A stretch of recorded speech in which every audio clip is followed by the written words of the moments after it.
MBBS போல ஏதானோ கிருமிகள் இருந்தால் அதுக்குள்ள மருந்து கொடுத்தா கம்ப்ளீட்டாக அந்த கோலன் அதாவது இரிட்டபிள் கோலன் சொல்லுவாங்க, அது இல்லாத இருந்தாக்கா உங்களுக்கு மலம் ஒரு தம் இல்லை 2 தலக்குள்ளே அடங்கிவிடும். இந்த மாதிரி அடிக்கடி போனீங்கன்னா உங்களுக்கு தான் கஷ்டம். ஸோ அதனால் மலம் செக் பண்ணிவிட்டு மருத்துவரை பார்த்து மருந்து வாங்கிட்டீங்கன்னா கரெக்டாக வந்துடும். ஓகே டாக்டர், தொடர்ந்து பேசலாம். அடுத்த நேர் லைன்ல இருக்காங்க. வணக்கம். ஹலோ டாக்டர், உங்க பேர் சொல்லுங்க. ஹலோம்மா, நாங்க ராமநாதபுரம் மாவட்டத்துல இருந்து பேசுறோம். உங்க பேர் சொல்லுங்கம்மா. என் பேர் மணிமேகலை. சரி, கேள்வி டாக்டர் கிட்ட கேளுங்க. சார் வணக்கம். வணக்கம்மா, சொல்லுங்க. என் பொண்ணுக்கு 10 வயசு ஆகுது சார். சரிம்மா. ரொம்ப நல்ல வெயிட், அவர் 37 கிலோல இருக்கா. நல்லா தொப்ப வைக்குது சார். என்ன பண்ணனே தெரியல, எந்த டாக்டர் கொண்டு போய் ட்ரீட் பண்ணனே தெரியல. இல்ல குழந்தை நல்லா ஓடியாடி விளையாடுதாமா? ஆக்டிவா இருக்கா? ஆக்டிவா தான் இருக்கா. ஸ்கூல் போறா, சாயந்தரம் விளையாடுறா, சாப்பாடு லிமிட்டா தான் சாப்பிடுறா. ஆனா தொப்ப நல்ல தொப்ப, நல்லா 38 கிலோ இருக்கா அப்பவே. இல்லை பரவாயில்லம்மா, அதனால ஒன்றும் பாதங்கள் இல்லை. சின்ன குழந்தைங்கள சப்பி சைல்டு சொல்லுவாங்க, அதனால ஒன்றும் தப்பு இல்லை. பட் ஆனால் முக்கியமாக நீங்கள் பார்க்க வேண்டியது அட் ஹோம் நல்ல டயட் கொடுக்கணும். நீங்கள் அட் த சேம் டைம் நீங்களும் அது சாப்பிட்றத அது பார்ப்பாங்க. குழந்தைங்க எப்போவுமே பெற்றோர் என்ன பண்ணுறாங்கிறத கரெக்டாக அதே பார்த்து அதே மாதிரி ஃபாலோ பண்ண போவாங்க. ஸோ உங்கள் டயட்டும் கரெக்டாக இருக்கணும், அவங்க டயட்டும் கரெக்டாக இருக்கணும். அதே சமயத்தில் you should encourage to activity group, outdoor exercise. அதாவது வெளியில் நல்லா ஓடி ஆடி விளையாடினாக்க வித்தின் 4 or 5 years பார்த்தீங்கன்னாக்க ஷீல் பிகம் நார்மல். ஸோ அதனால் இதுக்கு ஒன்றும் அவசியமே கூட வேணா, தைரியமாக அட்வைஸ் பண்ணிவிட்டு அவங்களை எக்ஸசைஸ் பண்ண சொன்னால் சரியாக வந்துடும். டாக்டர், இப்போ வந்து குழந்தைங்களுக்கு கேட்டாங்க, நீங்க சொன்ன சர்ஜரி வந்து எந்த ஸ்டேஜ்ல இருக்கவங்க, எந்த ஏஜ்ல இருக்கவங்க பண்ணிக்கலாம் டாக்டர்? See, normally நாங்க என்ன, we don't operate on very young people. Okay. We don't operate on very old people. Okay. So there is a age group there. So after full growth factor முடிஞ்ச பிறகு 22-25 மேல, at the same time below 55 is the main prime area of operation. So அந்த ஏரியாவில் பண்ணால் தான் உங்களுக்கு result நல்லா இருக்கும், அவங்க அப்ரிஷியேட் பண்ண முடியும். வயசானவங்களுக்கு ஆப்ரேட் பண்ணிங்கனாக்கா கார்டியாக் ப்ராப்ளம் இருக்கும், மற்ற ப்ராப்ளம் இருக்கும், ஹை மார்டாலிட்டி இருக்கும். அதனால பண்ணக்கூடாது unless it's absolutely necessary. So and child, we allow them a child to grow to a particular level and give her a chance or him a chance to become normal. Okay. And doctor, இந்த மாதிரி wait reduction, இந்த மாதிரி ஒரு operation இல்லைன்னா ஒரு surgery பண்ணதுக்கு அப்புறமா, laparoscopy நீங்க சொன்னது பண்ணதுக்கு அப்புறமா எந்த அளவுக்கு வெயிட் கம்மி பண்ணலாம், எந்த அளவுக்கு நீங்க சொல்லுவீங்க இந்த வெயிட் நீங்க கம்மி பண்ணிடலாம்ன்ற ஒரு கேரண்டி கொடுக்க முடியும்? கேரண்டி கொடுக்கணும். ஏன்னா எங்களோட சீரியஸ்லி மோர் தென் 45% வெயிட் ரிடக்ஷன் இருக்கு in 2 years time. நீங்க பாத்தீங்கன்னா ரீசெண்டா 180 kg சவுத் ஆப்பிரிக்கன் ஆப்ரேட் பண்ணோம், குஜராத்தி பாய் ஆப்ரேட் பண்ணி நியர்லி 1.5 years ஆகுது. Now he is only 82. He is very happy. So அதனால் ரிசல்ட்ஸ் நம்ம சொல்கிறத கரெக்டாக கடைப்பிடித்து ஆல்கஹால் சாப்பிட்றதையோ ஸ்வீட் சாப்பிட்றதையோ நிறுத்திக்கிட்டு good high protein and calorie diet சாப்பிட்டுட்டு எக்ஸசைஸ் பண்ணாங்கன்னா they can maintain it through their life. Okay doctor, தொடர்ந்து பேசலாம். நேர்ல இருக்காங்க. வணக்கம். ஹலோ டாக்டர், உங்க பேர் சொல்லுங்க. மேடம், நான் பிரியா from கோயம்புத்தூர். சரி, கேள்வி டாக்டர் கிட்ட கேளுங்கம்மா. Sir, actually my kid is 4 years old. Okay. And அவ வந்து 20 kg weight இருக்கா. சோ அதனால இது என்ன ஓவர் வெயிட்ங்களா இல்ல ஃப்ரீக்வெண்டா யூரின் போயிட்டே இருக்காங்க sir? So we thought that ஒபிசிட்டினால தான் இவ வந்து இப்படி போயிட்டு இருக்கா அப்படின்னு சொல்லிட்டு நாங்க நினைச்சிட்டு இருக்கோம். சோ என்ன ரீசன் அப்படின்னு சொல்லிட்டு கேட்கலாம் சார். அடிக்கடி யூரின் போறது ஒபிசிட்டினால வராதுமா, டெஃபினட்டா. நீங்க ஆனா அதுக்கு உள்ள காரணத்தை பார்க்கணும்னா நீங்க பீடியாட்ரிஷியன் பார்த்தீங்கன்னாக்கா யூரின் டெஸ்ட் எல்லாம் பண்ணிட்டு சிம்பிள் யூரினரி இன்ஃபெக்ஷனாகவே இருக்குன்னா அதை ட்ரீட் பண்ணால் கரெக்ட் ஆகிடும். ஸோ ஃப்ரீக்வன்சி யூரின் அதில் தான் காமனஸ்ட் காஸ், அதுக்காக பயப்படுவானா. அதே சமயத்தில் நீங்கள் குழந்தை ஒபீஸாக இருக்குன்னு இந்த 4 வயசு குழந்தைய பற்றி பயப்படவே வேணாம். போக போக அது வளர வளர வளர உங்களுக்கு சேஞ்ச் தெரியும். பட் ஆனால் கொடுக்குற டயட் வண்டி நீங்கள் ஜங்க் ஃபுட் கொடுக்காத, பர்கர் இந்த மாதிரி ஹை கேலரி ஃபேட் உள்ள டயட் கொடுக்காத நீங்கள் கட்டுப்படுத்தி ஒரு பேலன்ஸ் டயட்டாக கொடுத்துட்டு வந்தீங்கன்னா encourage child to walk and run and other things, ஆட்டோமேட்டிக்காக வெயிட் குறைஞ்சி போயிடும். ஓகே டாக்டர், இப்போ குழந்தைங்களை பேசினவங்க பார்த்தீங்கன்னா பெரியவங்களை விட நிறைய பேர் சின்ன குழந்தைங்களுக்கு தான் கேட்குறாங்க. இப்போ இருக்க குழந்தைங்களோட ஃபுட் ஹேபிட் ஒன்றா இருக்கலாம். இன்னொன்று, பேரண்ட்ஸ்க்கு இருக்க ஒரு கான்செப்ட், என் குழந்தை வந்து சப்பியா இருந்தா குண்டா இருந்தா தான் வந்து ஹெல்த்தியா இருக்கு அப்படின்ற ஒரு ஐடியாலஜி இருக்கு. இதை பத்தி நீங்க என்ன சொல்வீங்க டாக்டர்? அது ராங் ஐடியாலஜி தான். ஏன்னு கேட்டிங்கனாக்க chubby child is not always a healthy child. A healthy child is it should be active, intelligent. That's a healthy child. அதாவது மஸ்குலர் ஆக்டிவிட்டி நல்லா இருக்கும், அதே சமயம் பிரெயின் ஆக்டிவிட்டி நல்லா இருக்கும். That's a very good child. நீங்க chubby childனால you achieve somethingனாக்க I think it is wrong. நெய் நிறைய ஊட்றது இதெல்லாம் வந்து பழக்கறாங்க. ஓவர்டோ பண்ணி if you want to build a child then other problems வரலாம். அதுக்காக. ஓகே டாக்டர், இப்போ இந்த மாதிரி சர்ஜரி, இப்போ லேப்ரோஸ்கோபி நீங்க சொன்னது ஒபிசிட்டிக்கு மட்டும் தானா இல்ல வேற என்ன மாதிரியான லேப்ரோஸ்கோபி யூஸ் பண்ணி வேற என்னெல்லாம் சர்ஜரி பண்றீங்க டாக்டர்? லேப்ரோஸ்கோபி சர்ஜரி நாங்கள் 1991 ஆரம்பிச்சு பண்ணிட்டு இருக்கோம். லேப்ரோஸ்கோப் சர்ஜரி வந்த போது நாங்கள் கேஸ் பண்ணது கால் பிளாடர் சர்ஜரி தான். கால் பிளாடர் பித்தப்பையுள்ள கற்களை அனைத்துமே அகற்றுவது லேப்ரோஸ்கோப் தான். அதில் அட்வான்டேஜ் கேட்டிங்கன்னா பேஷண்ட்க்கு பெயின் இருக்கிறதுல, பிளட் லாஸ் இருக்கிறதுல, early return within 24 hours ambulatory surgery மாதிரி பண்ணிட்டு வரோம். ரிசல்ட்ஸ் ரொம்ப நல்லா இருக்கும். அதுக்கப்புறம் குடல் வால் சர்ஜரி, அப்பெண்டிக்ஸ், அதுக்கப்புறம் ஹர்னியாஸ், இங்குவல் ஹர்னியாஸ் பண்ணாச்சு 93, 94. அதுக்கப்புறம் அம்பிளிக்கல் ஹார்னியா, இன்சிஸ் ஹார்னியாலாம் உள்பக்கம் மெஷ் வச்சு டேக்கர்ஸ் வச்சு பண்ணோம். மற்ற கைனகாலஜிஸ்ட் ட்ரீட் பண்ண வாய்ப்பு ஏற்பட்டதுனால ஹிஸ்டெக்டமி பண்ண ஆரம்பிச்சோம் இன்ஸ்டிடியூஷன்ல. ஹிஸ்டெக்டமி, ஓஃப்ரெக்டமி, ஓவரியன் எடுக்கிறதெல்லாம். மற்றொன்று பார்த்தீங்கன்னா எண்டோக்ரைன் சர்ஜன்ஸ் ஹெல்ப் பண்ணதுனால வி ஸ்டார்ட் டூயிங் அட்ரினல், இந்த மாதிரி எண்டோக்ரைன் ஆர்கன்ஸ் பண்ணுறோம். அண்ட் யூராலஜிஸ்ட்க்கு ஹெல்ப் பண்ணுறதுனால we start doing nephrectomy, even donor nephrectomy. So 90% operation with abdominal cavity laparoscope மூலமாக பண்ணி முடிக்க முடியும். சக்ஸஸ்ஃபுல்லாக பண்ணி முடிக்க முடியும். ரிசல்ட்ஸ் ரொம்ப நல்லா இருக்கும். ஓகே டாக்டர், இப்போ நீங்கள் ஏர்னியா பற்றி பேசுனீங்க இல்லை, சொல்லும்போது இப்போ இந்த ஏர்னியா ஆப்ரேஷன் வந்து பார்த்தீங்கன்னா காமன் இன் உமன், இது வர்றதுக்கு காரணம் என்ன? இதுக்கு என்ன ஒரு தீர்வு? இது ஹெர்னியாங்கிறது முதல்ல பார்த்தோன்னா நம்ம ஒரு குடல் இறக்கம், அதாவது வயிற்றுக்குள்ளே இருக்கிற குடல் சிறிய துவாரம் வழியாக வெளியே வந்து தோல்கள் புரிந்துவிடும். வயிற்றுக்குள்ளே இருக்கிற குடல் வந்ததுனால அதுக்குள்ள அடைப்பு ஏற்படலாம், வலி ஏற்படலாம், வாந்தி ஏற்படலாம்.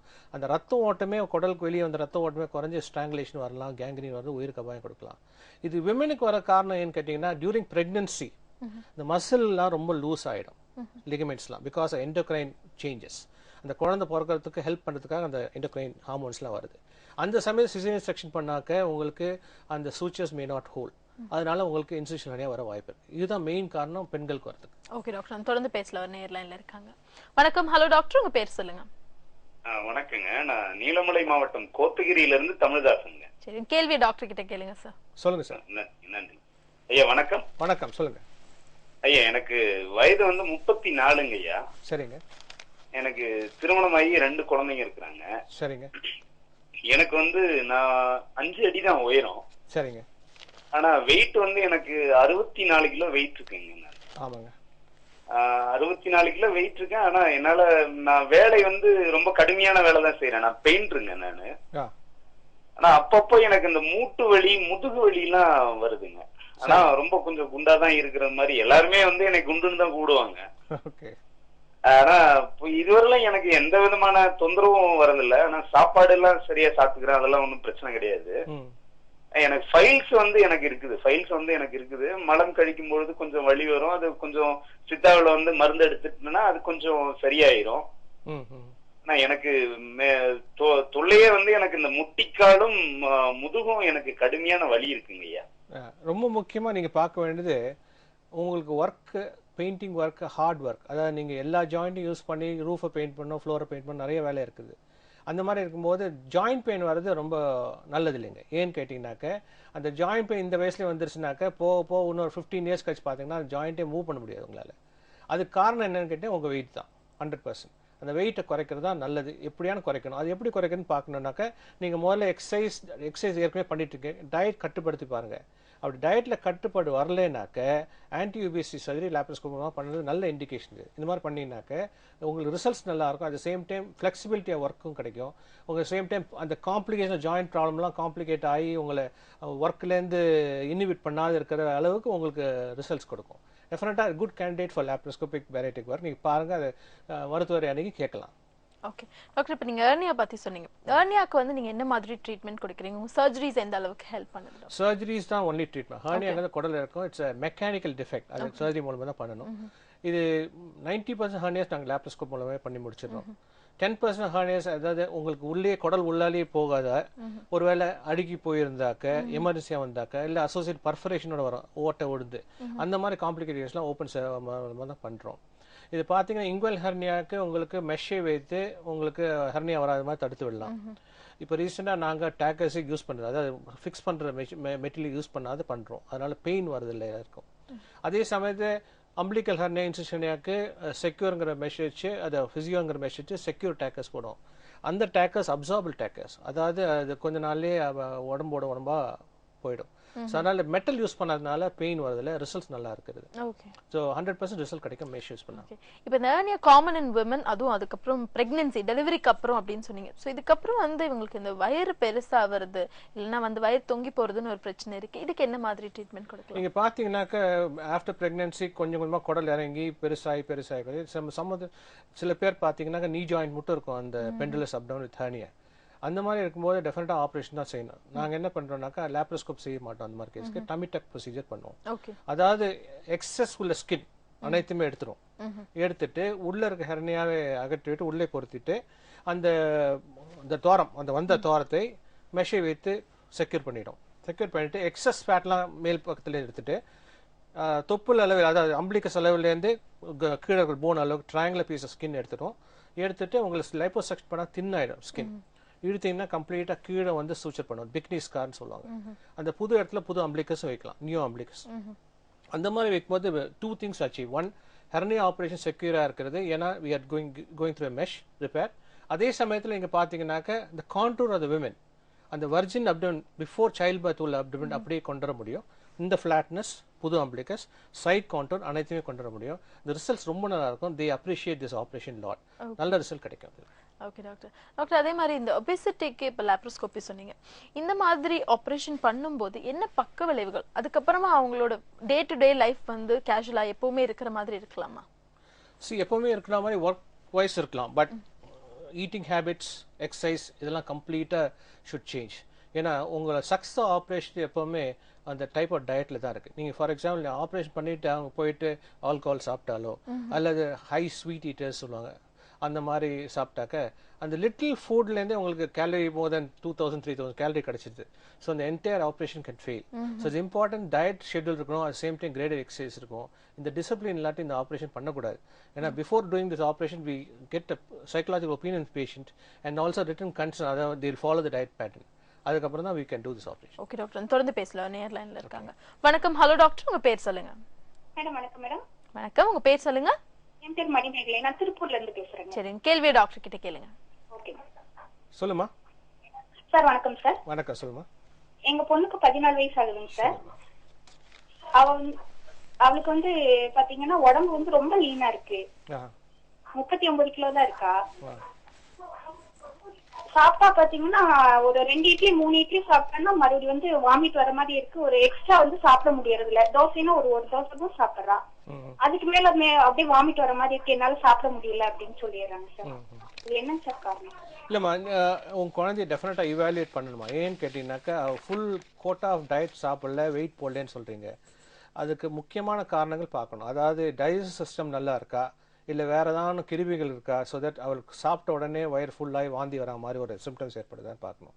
நீங்கள் பார்த்தீங்கன்னாக்கா சம்டைம்ஸ் ஹெச் பைலோரின்னு ஒரு கிருமி இருக்குது, அது இருந்தாக்கா அது கிளியர் பண்ணால் நல்ல ரிசல்ட் கிடைக்கும். அல்லது உங்களுக்கு கேஸ்ட்ரைட்டிஸே இருக்கலாம், அதாவது வயிற்றுக்குள் ஒரு மாதிரி ஹைப்பர் அசிடிட்டினால கேஸ்ட்ரைட்டிஸ் இருக்கலாம். அண்ட் சம்டைம்ஸ் உங்களுக்கு வேற ஏதாவது ப்ராப்ளம் இருக்கும், அதாவது சபைகட் அப்ஸ்ட்ரக்ஷன் மாதிரி குழந்தையிலேருந்து கஞ்சன்டில் ஒரு பேண்ட் இருந்து சபைகட் அப்ஸ்ட்ரக்ஷன் ப்ரொடியூஸ் பண்ணி அந்த மாதிரி வாமிட்டிங் வர வாய்ப்பு இருக்குது. அதே சமயத்தில் நாங்கள் டைஜஸ்ட் என்சைம்ஸ் நீங்கள் இவாலுவேட் பண்ணணும். லிவர் என்சைம்ஸ், பேங்க்ரேட்டிக் என்சைம்ஸ் எல்லாம் கரெக்டாக இருக்கான்னு, அது பயோகெமிஸ்ட்ரி கரெக்டாக இருந்ததுனாக்க then she will become better. இதுக்கு முக்கியமாக நீங்கள் பண்ண வேண்டியது பிளட் டெஸ்ட் பண்ணணும். அதே சமயத்தில் உங்களுக்கு எண்டோக்ரைன் இவாலுவேஷன் பண்ணணும். அதே சமயத்தில் எண்டோஸ்கோபி பண்ணணும். எண்டோஸ்கோபி பயாப்சி தேவை. இது 3 ஏதாவது வேறு எதாவது தப்பு இருந்தாக்கா அதை கரெக்ட் பண்ணாக்கா உங்களுக்கு ரிசல்ட் நல்லா இருக்கும், ஆப்பிடைட் இன்க்ரீஸ் ஆகும், உங்களுக்கு டெஃபினட்டாக இம்ப்ரூவ் ஆகும் வெயிட். ஓகே டாக்டர், இன்னொரு விஷயம், இப்போ பார்த்தீங்கன்னா வந்து நிறைய பேருக்கு ஒல்லியா இருப்பாங்க, அது வந்து லீனா இருப்பாங்க. இப்போ நம்மளோட நேயர் கூட சொன்னாங்க வெறும் வயிறு மட்டுமே வந்து வெயிட் போட்டுட்டே இருக்கும், அது வயிறு மட்டும் இன்க்ரீஸ் ஆயிட்டு இருக்கு. இதுக்கு என்ன காரணம்? நீங்க பாத்தீங்கன்னா ஒல்லியா இருக்கிறவங்க பாத்தீங்கன்னா சம்டைம்ஸ் நிறைய சாப்பிடுவாங்க. நிறைய சாப்பிட்டாலும் அவங்களுக்கு ஃபேட் அப்சார்ப்ஷனே ரொம்ப குறைவா இருக்கும். அது ஜெனட்டிக்லி அந்த மாதிரி இருக்கு. ஸோ அந்த மாதிரி இருக்கும்போது உங்களுக்கு எல்லா ஃபேட்டும் மலத்தில் போயிடுமே தவிர, பட் குவான்டிட்டி இதில் லைக் டு ஈட் மோர். அந்த மாதிரி இருக்கும்போது ஸ்ட்ரெச் ஆகி எஸ்பெஷலி வீக் மசில் இருந்தாக்க உங்களுக்கு அப்டமன் பெருசா தெரியும். இந்த மாதிரி இருக்கவங்க என்ன பண்ணணும், குவான்டிட்டியை குறைக்கணும், இன்டேக் குவான்டிட்டி. அதே சமயத்தில் எக்ஸசைஸ் பண்ணணும், அப்டாமல் எக்ஸசைஸ் பண்ணாக்க ரிசல்ட் நல்லா வரும். ஓகே டாக்டர், நம்ம இன்னும் நிறைய விஷயங்கள் சின்ன பிரேக் அப்புறம் தொடர்ந்து பேசலாம். நேர்களே, ஹலோ டாக்டர் நிகழ்ச்சி சிறிய இடைவேளைக்கு பிறகு தொடரும்.